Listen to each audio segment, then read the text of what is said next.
Sziasztok!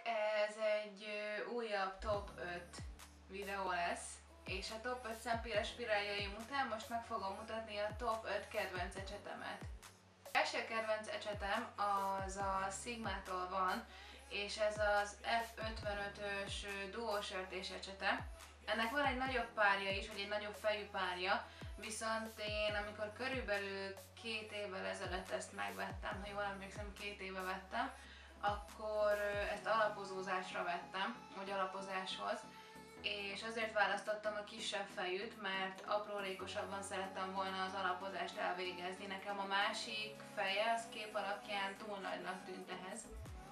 Ugyan azóta nem ezt használom minden nap, amikor alapozok, mert általában mostanában a legtöbbször, amikor sminkálnom kell, akkor eléggé sietek, és egy másik ecsetet használok, ugye, hogy az előbb is mondtam, azért, hogy gyorsabban végezzek. De amire most nagy kedvencem, ez az ecset, amire használom, az a highlighterezés, méghozzá az ilyen folyékony highlighterek felvitele, mert ahhoz például nagyon-nagyon jó, mert nem visz fel belőle túl sokat, és nagyon szép, egyenletes lesz a végeredmény, úgyhogy ezért került be az ilyen top 5 kedvenc ecsetem közé. A következő kedvenc ecsetem az a Zoeva 142-es ecsete, ami egy korrektor ecset, bár én nem csak és kizárólag erre használom, hanem inkább ezekre a finom, aprólékosabb munkákra. Hogyha mondjuk ki akarom emelni a szemöldököm, és ezért kontúrozom, akkor a korrektort is ezzel dolgozom el, vagy mondjuk ezzel viszem fel általában a szemhéjfestékbázist is. Úgyhogy tehát ahogy mondtam, ezekre az aprólékosabb munkákra, és teljesen független attól, hogy mondjuk egy erősebb vagy egy lágyabb sminket készítek, mindig használom, úgyhogy pont ezért a nagyon jól kihasználhatósága miatt lett az egyik kedvenc ecsetem az elmúlt időben.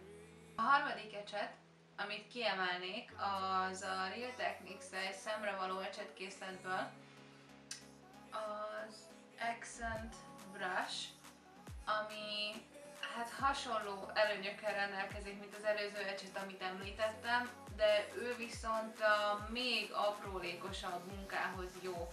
Például én leginkább arra szoktam használni, hogyha mondjuk kirúzsozom a szám, és szeretném, hogyha élesebben elválna a kontúr, a szájkontúr, akkor ugye ezt korrektorral oldom meg, és ezzel dolgozom el a korrektor, de tényleg ez az ecset, ez nagyjából az arcon bárhova odafér, ahova a többi ecset nem.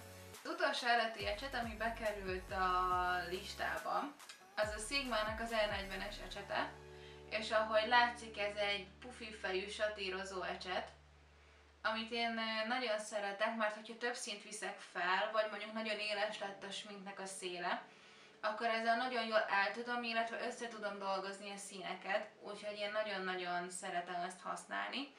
Egy hátulütője van, vagy egy nagy hátránya van azoknak, akiknek kisebb a szeme, hogy ezzel nem tudnak jól dolgozni, mert ugye neki azért elég sok hely kell, tehát akinek kisebb a szeme, vagy nagyon mélyen ülő, az szerintem inkább olyan satírozó ecsetet válasszon, aminek vagy ilyen hegyesebb a vége, vagy nyilván kisebb a feje. De ezt leszámítva tényleg, ahogy látszik is a videóból, nekem a top 5 kedvenc között ott van. Az utolsó ecset, az pedig szintén a Zoevától van, a már előbb említett ecsetkészletben érkezett ő is, és a 231-es ecsete, ahogy látszik, ő is egy satírozó ecset, vagyis hát inkább ő már átmenet a ceruza és a satírozó ecset között. Én őt arra használom, hogy a belső szemzugot highlighterezzem, vagy a szemöldökcsontomat, viszont őt is lehet a mélyítő vonalba használni, hogyha valaki ezt az éles kiemelést szeretné a mélyítő vonalba, arra is nagyon-nagyon jó, azt is nagyon-nagyon jól el lehet vele dolgozni, illetve az alsó szemhéjon is nagyon jól el lehet vele dolgozni a festéket, úgyhogy mivel ő is nagyon jó ebben az aprólékos munkában, amit ugye már sokszor említettem ebben a videóban, és ami számomra nagyon fontos, mert szerintem egy jó smink az tényleg az apróságokban rejlik, úgyhogy ezért lett ő az 5. kedvencem, és ezért mutattam be őt most nektek. És elérkeztünk egy újabb videó végére, remélem, hogy ez is tetszett. Remélem, hogy minél többen fognak feliratkozni, és szokás szerint találkozunk a következő videóban.